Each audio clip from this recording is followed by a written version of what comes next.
even though it was transactional, did it give me sort of a framework within which to state a need and try to practice that? Because in my relationship, I still had a fear of vulnerability and a fear of intimacy.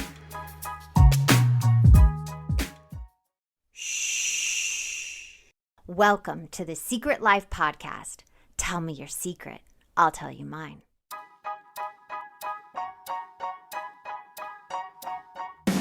When I first started my recovery 11 years ago, I struggled through the textbook-like material on this subject. I wanted to make the addiction and the recovery from it accessible and relatable to more people by telling it in an entertaining way.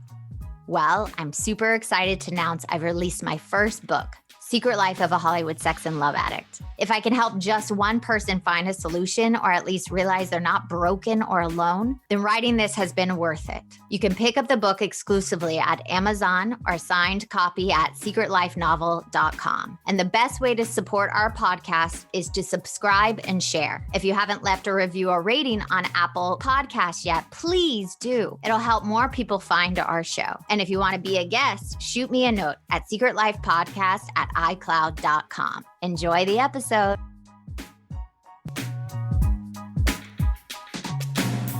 Welcome to Secret Life Podcast. I'm Breanne Davis-Gant. Today I'm pulling back the curtains of all kinds of human secrets.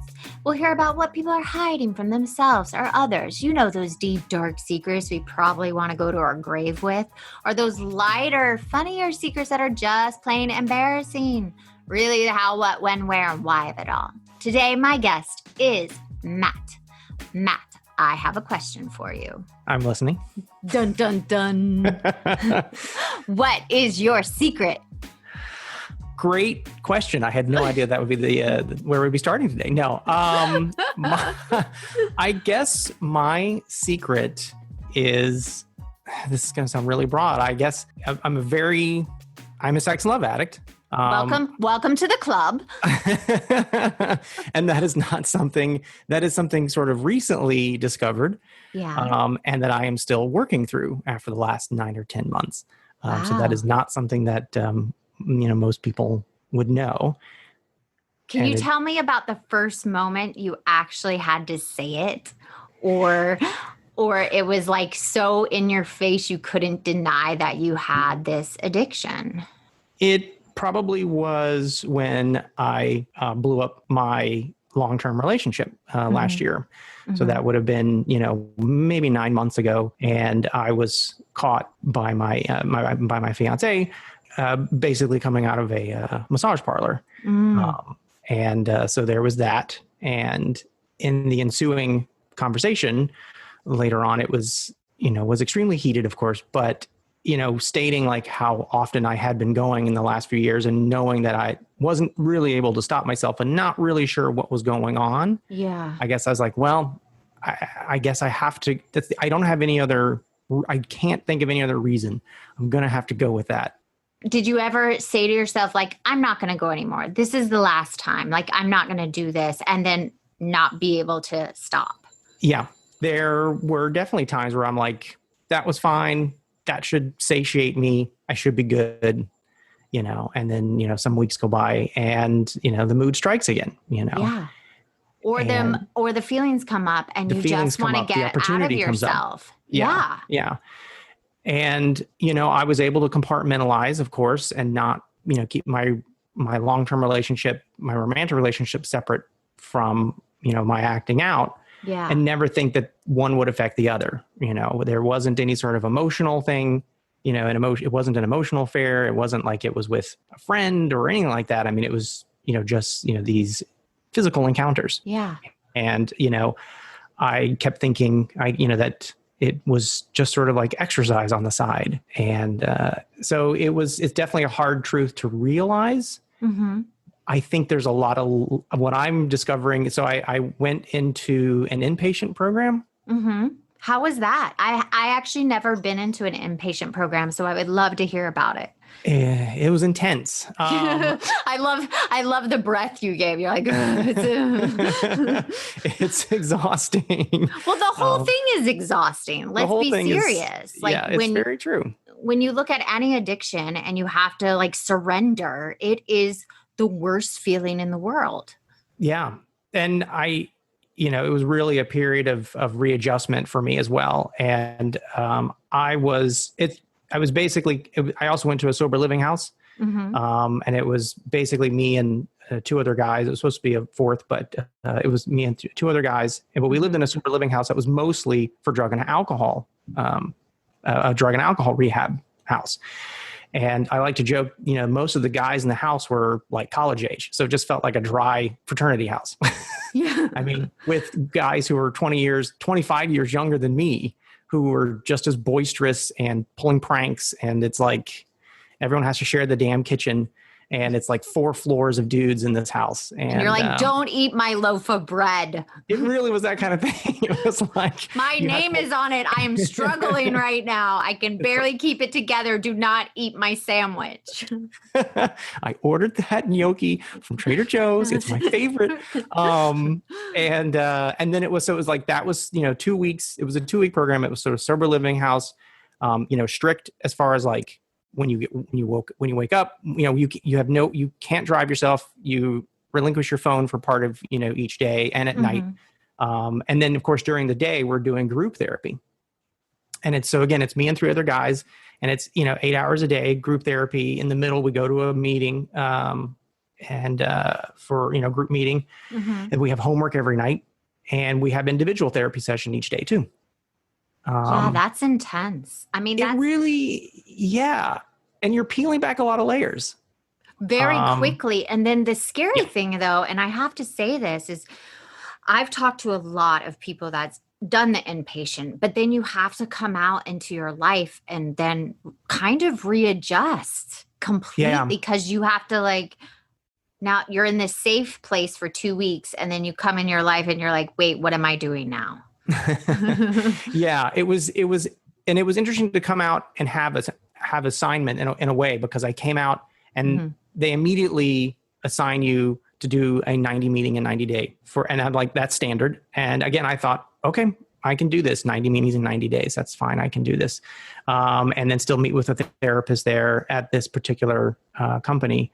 So I had a previous therapist, my own, for like 6-7 years. And I kind of saw her one more time and then said, I can't do both. So I'm going to just do the actual CSAT therapist.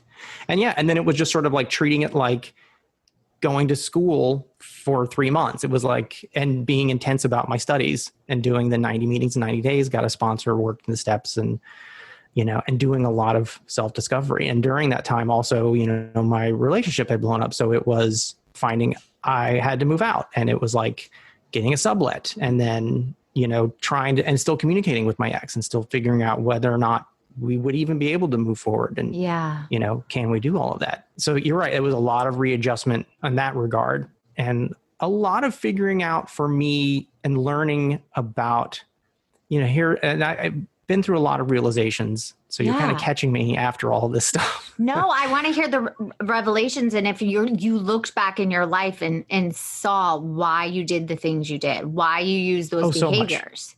Yeah, tell us. I learned about trauma repetition in therapy. When I was a kid, I had sexual abuse from a family member, and then also a boy outside the family who was older than me. Right. So I learned, and I have always been, this is the thing that I would hide from people, is I've been a sexual person. I mean, a very sexually expressive person in my own way, but hiding it from people. I was I didn't mind experimenting with with men or women. Right. But I learned, like, in those situations with men, first of all, that it was more of a trauma repetition role that I kept playing. Right. Just basically repeating the same thing of me being not in control and being molested. And taken advantage of. Yeah. And thinking I could control it and differentiate the outcome, but not really ever being able to relax in those situations. But I would continue to have those. I mean, I sought out that situation a number of times. Yeah, it was almost to re-traumatize yourself, because you internally or subconsciously you were taken advantage of. So it's weird. What's fascinating is having a template set for yourself by someone else. You didn't order this template. You didn't ask for this template, because it kind of went along with the abuse from the family member.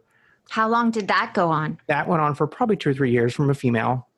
Wow. Yeah. And but it was, again, a passive thing. It was sort of like I would be prompted when I would need to show up in that way. I had no control over that. I couldn't decide, now this is the time. And I was probably 12, 13, 14, 15. And then she was several years older than I was.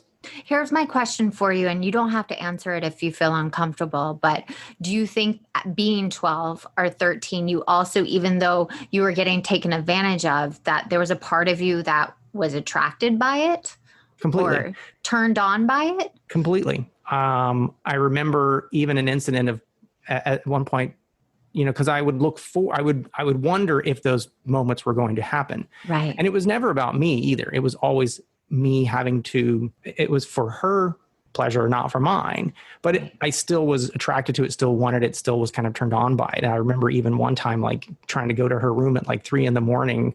and thinking that something would happen, but it's 3 a.m. People are sleeping. But it was like, I don't know what was motivating me to do that. But you're right. There was definitely some confusion. But what I realized, through therapy, and is the template that it set as for me being passive in a certain way and not comfortable with stating any of my own needs. And that makes sense. That completely makes sense when you say it like that, that then you would do that in the future because you had no control over yourself then. And I felt that I only had worth if I was desired. If someone wanted me in that way, I needed to be available to them. So I wasn't very choosy about partners. It was like, oh, this person wants me. Okay, they can have me. I wasn't that choosy. So a lot of the peeling back of the layers is with me acting out as far as outside of my, when I acted out outside of my long-term relationship, it was the first time I'd actually really done it. And it went on for a number of years. And it's been a lot of like figuring out, was that me trying to, even though it was transactional, did it give me sort of a framework within which to state a need and try to practice that? Maybe. That's one of the things that I was thinking of, because in my relationship, I still had a fear of vulnerability and a fear of intimacy. And for asking what you need? And asking what I need. And I didn't ever feel comfortable. And I had been married previously too. Before this last relationship, and same thing there. There was no infidelity in my marriage, but it was definitely the same sort of thing. Like I'm waiting, it's like I'm just sort of like waiting to be activated. Right. Your partner needs you sexually, you have to show up. Oh, okay. Even if you don't want to. Even if I don't want to, I'm going to take this opportunity. And the fact that I would want sex anyway, but I just didn't even know how to ask. I didn't even know how to sort of bring it up. It was very difficult for me in that regard to state a need, because that gives the other person power. They have leverage to deny me or reject me. And, Yeah, that makes complete sense. So doing that work with your therapist and looking at these transactions you were doing to disconnect from your reality also, it was like a way to like be a separate person than in your marriage or your relationship. Do you feel that? Yeah, I do. And that's maybe a part of the compartmentalization that happened. I think it sort of gave me a set, like I said, a framework or sort of boundary within which it was safe. I had actually started, as far as the transactional, that particular slice of the pie, I had started seeing sex workers after I got divorced. And this was probably like 13 years ago.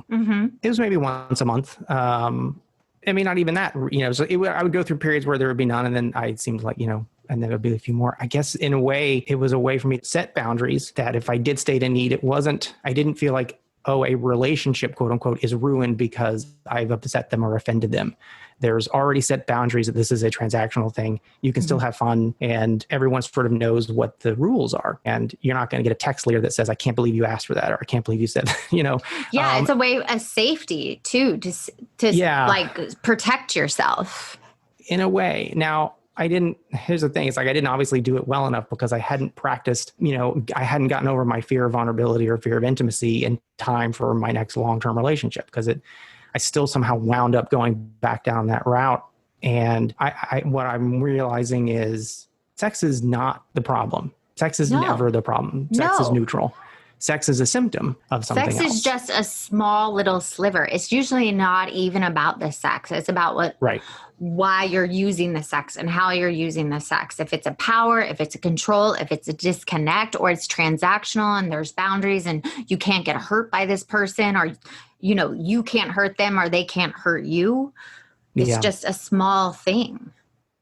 And that's what I've been trying to figure out since this. And trying to make those, real deep self-realizations, about myself, whether it's through therapy or working with my sponsor or program or, other fellows, and doing readings and things like that. Journaling. Everyone always wants you to journal. Journal. They loved. Yeah. Write your feelings down. My favorite was my first sponsor was like, just like scribble and write, like, you can even be like, God, I hate you, like blah, blah, blah. And it actually really works, but I hated doing it. I would have to be in like the biggest amount of pain to actually sit down and journal. I hated it. Well, yeah, in some ways it gives me a chance to write more than I used to write creatively. And it's like, I really got out of that. So like, unless, so it's in some ways I'm like, it's good practice, No, it's great. Don't listen to me, but I'm just saying, like, I just hated it because at that time, my first year of withdrawal in the program was 9 months. It was brutal. Like, I cried every day for 9 months. And I remember like having to journal and just writing the same thing over and over again. It was that all that trauma was just stuck in my body and I could not like get it out. Yeah. So I've been there, but I do want to go to like the first time you walked into the actual, room and how that felt. I'm always curious when I hear about people's first time walking into the room. If you remember. I do. I think, I first went to there because, there's different versions of the same group. Yeah. And I mean, the first one I went to was not in, I don't know, about, in terms of, am I able to give the acronyms for these groups like SA or? Yeah, you can totally. SA, okay. I mean, the literal first group I went to in this arena was SA, which is extremely strict and has more of a religious bent. And I felt uncomfortable. I've been to a lot of SA meetings. When I travel, there's more SA meetings than SLAA. So I know exactly what you mean. Yeah. And I immediately was like, this isn't for me. Yeah. Because it was too much the only way forward is a life of abstinence or a life of celibacy. And I'm like, I'm not trying to be a monk. I want to have a healthy sexuality and I like to be, it's like, I'm not looking for that.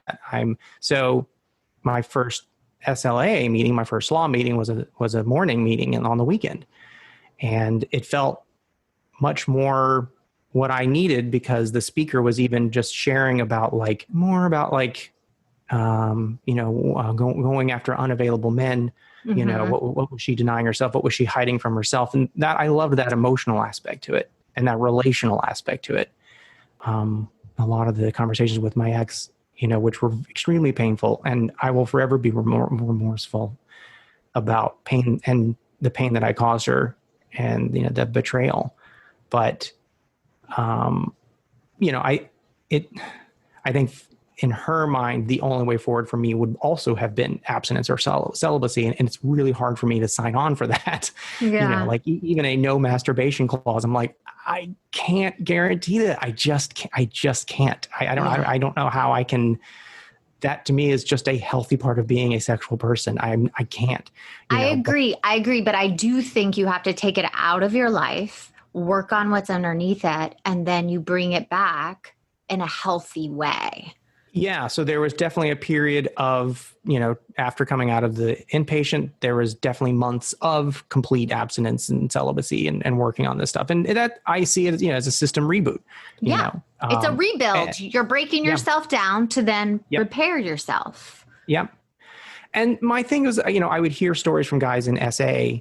And that's why I went to like one or two other SA meetings. And it just was like, oh my gosh, that some of the stories that I would hear from someone who would spend 6-7 hours watching porn. I'm like, I've never been that. Right. I could go weeks and days. I could go days and weeks without seeing it at all. It's just, but I definitely don't argue with a detox. That's fine. But I never felt like I was at that level where I was ignoring work or not sleeping or not eating. I'm like, no, we have that whole HALT. Hungry, angry, lonely, and tired. And I would tell my therapist, and this was even during the inpatient, they were sometimes bemused by me because they would be like, well, what are you doing when you sexualize anger? I'm like, no, when I'm angry, I don't feel sexual. When I'm hungry, I eat. When I'm lonely, I will call my mom. When I'm tired, I will go to sleep. I tended to only when I'm happy, then I can be sexual. And it's like, they would be like, huh, okay. So there weren't things that I was able to easily avoid. And it's like, I didn't feel as completely off balance. Well, you were functioning too. So yes, you were functioning. You weren't like down on the street, like getting a prostitute. You were still functioning in your everyday life. So that's when it can get a little gray. And people that are listening, you think, oh, I'm not as bad as that person, or I don't do it as horrible as that. But if it's still a problem in your life and it's hurting somebody you care about, that's something to look at. I know. And I don't mean to dismiss it at all. No, you're not. You're not at all. You're not dismissing it. You're telling your truth, which I totally love. But I just want the listeners to know you can have these behaviors that don't affect your life completely, but still are keeping you disconnected from your life. It doesn't have to be extremes. I still ended a long-term relationship and blew it up. And it was a good relationship, and every relationship has its pluses and minuses, but I still feel sad. I mean, I'm going to feel sad for a long time about it anyway, but like I couldn't. And so like, obviously I could be like, oh, I wasn't as bad as whatever I did or didn't do still ended a good long-term relationship. But sometimes the worst things like that have to happen for there to be healing. And I'm sure your ex down the line will understand. And it's like the people I have hurt now on the other side, 10 years, 11 years later, I'm so grateful for them hurting me and me for hurting them, because I got to heal and grow and now give back to other people. That's amazing you say that. I didn't think about it, like being thankful for. And if a person is listening and they've been cheated on, or they're the cheaters, it's like, it doesn't have to do with the other person. She could have been the most perfect partner, and this is your own stuff, so there's nothing wrong with her. There's nothing wrong with you. No. It's like our own stuff sometimes sabotages our life. Yeah. And I'm mad at myself that I had these blind spots in myself. That's okay. You're human. Just like I've done some horrible things. I mean, I've written about the horrible things. I've been a terrible person, but that doesn't define who I am. Those are just behaviors I did to survive the trauma, the things done to me out of my control. I'm trying to get there. You will get there. It's tough. This was the thing that comes up a lot. And even with my previous therapist who, like I said, I saw her for years. I saw her, and she used to, because I try so hard to be perfect. Oh, that's the worst perfectionism. That's the worst character defect. I have it too. She would call me a robot. She would basically I'm trying to be a robot. I'm like, I allow other people to be imperfect. I would never criticize anyone for a mistake. I allow everyone to make a mistake. I don't show up with any sort of expectations of being disappointed or anything like that. But oh my gosh, I cannot disappoint anybody. You cannot. I can't. You're invincible. You're supposed to be a superhero. You can't disappoint. Yeah. It's so silly what our addict brain tells us. Like we have to be weird. And what is defined as perfect? There's no definition. Everybody's perfect is so different. So there's no definition for perfectionism, if you think about it. Yeah, no, and I think in my head, I had something where it's like, well, someone can't find fault with me or a reason to not like me. Like I got to the point of hiding so much about myself, and even it would become like a joke that I couldn't even say, oh, I like this. This is my favorite, or have an opinion. Someone would be like, you like what? Oh God, now my opinion of you has changed. Like, really? You like that movie? Yeah. It's like, I couldn't even say, because it's like, it's almost like I wanted to be a blank tableau. Blank canvas. And like people can write onto me what they want. I would even I'd see a lot of people in town. I mean, in terms of my business, I interact with hundreds of people in a sort of a client, partner relationship. And I couldn't even mention if someone was being familiar with me, like, oh, do you have any plans for the weekend? Or if someone mentioned, if anything came up about being in a relationship or something, I just wouldn't share because I didn't want anyone to know anything about me. You wanted to be an enigma. In a way. And, and as far as like in a relationship, I wanted to show up in a way that someone couldn't find fault, whether it was I'm being supportive, I'm doing stuff around the house, I'm taking care of my part of the bills. I never wanted anyone to be like, oh, you know what, you really could do better at doing the dishes. Nope, I'm going to be awesome at doing the dishes. You're never going to have to complain about the dishes not being done. Wow. The stress of that had to be unbelievable. I'm realizing that, yes, this is the thing of me going backwards. I'm like, the last few years of the relationship, as much as there were so many great times, I was becoming like mentally and emotionally exhausted internally. Yeah. I was shutting down inside. Maybe you going to those massage parlors was your only place you could actually breathe and just be. Yeah, it's likely. It's not ideal, I realize. No, it's not ideal. I'm not telling people like go do that, but it's like that's where you have to have forgiveness for yourself, because that was the only time you could just like be. Because wearing that mask had to be exhausting. And what makes me angry about myself is that I could have actually just tried to have a conversation. But again, my fear of vulnerability and my fear of like, I didn't know how to say these words, and I didn't want to blow up the relationship. I didn't know what the result would be. It was better for me. I couldn't say anything. Yeah. So I just compartmentalized.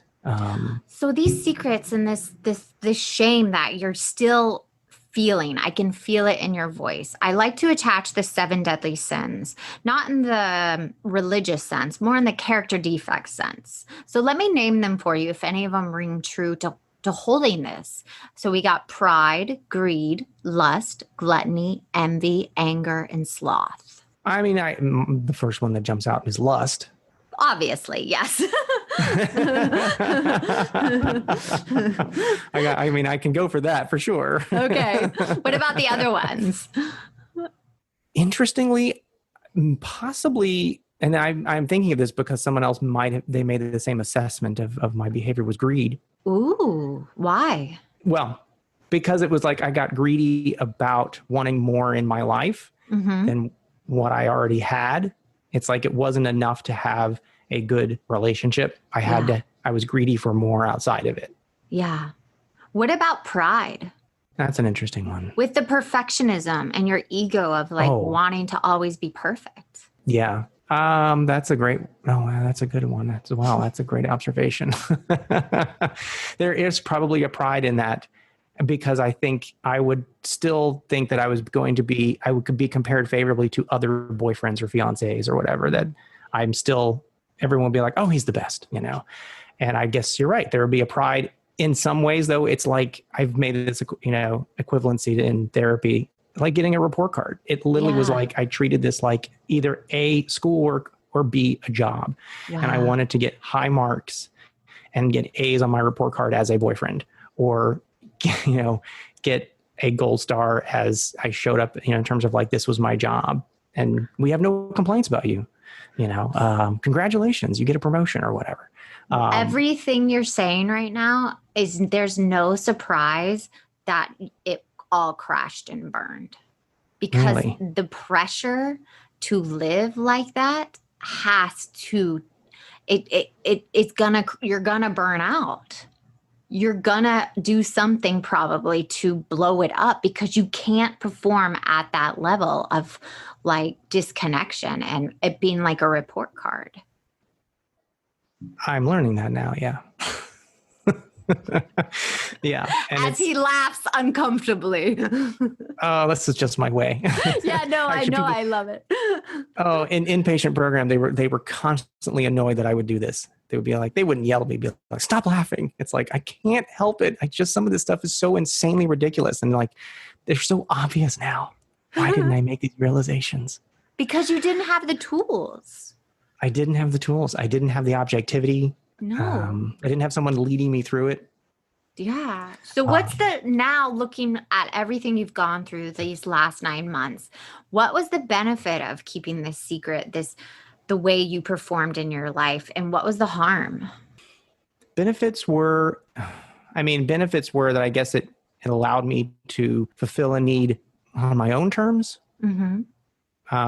Not saying right or wrong, but I guess I was able to get needs met on my own terms, even though it was outside the relationship. Right.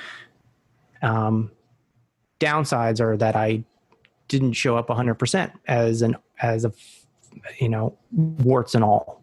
Right. So people didn't know me, and not valuing the fact that showing up warts and all doesn't mean, it means you're relatable.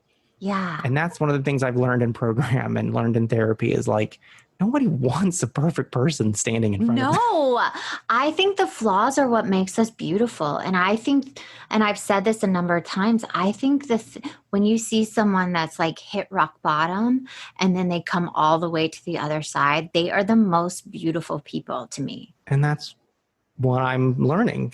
That I can even say something about myself that will cause a person to not like, and maybe not like isn't the right term, but they'll be like, nah, I really don't want to hang out with you, and be okay with it.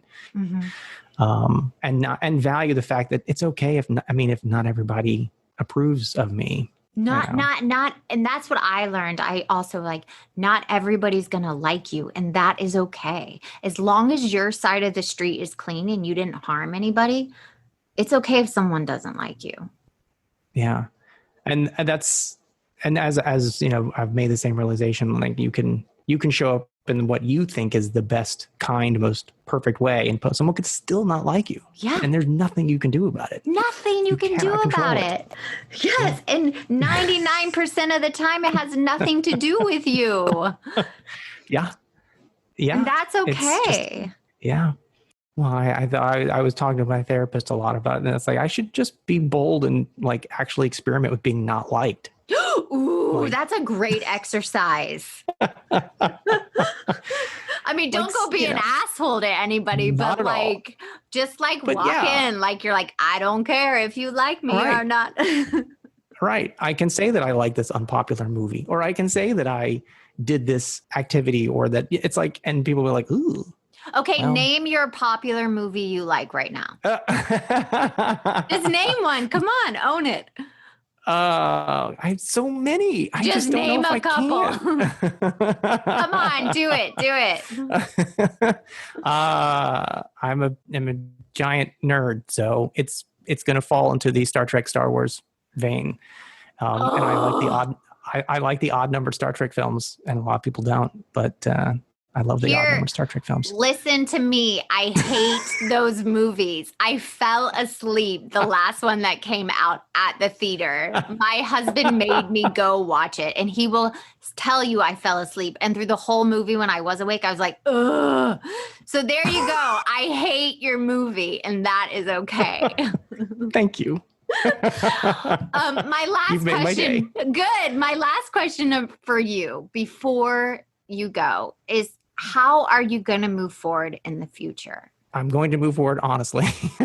I'm going to move forward in a more vulnerable fashion. Mm-hmm. I feel like I don't need to be unaffected, and I don't by life, and I don't need to be impenetrable. And I want to be able to be more accepting of all sides of myself. Oh, I love that. You want to be more accepting of your shadow and your light. Yeah. Yeah. Because that's what makes a whole person. Yeah.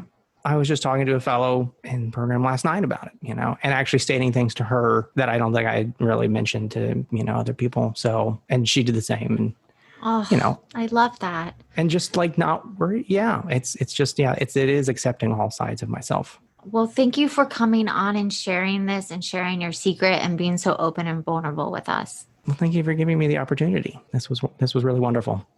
And if you want to be on the show, please email me at secretlifepodcast@icloud.com. Until next time. Thanks again for listening to the show. Please subscribe, rate, share, or send me a note at secretlifepodcast.com. And if you'd like to check out my book, head over to secretlifenovel.com or Amazon to pick up a copy for yourself or someone you love. Thanks again. See you soon.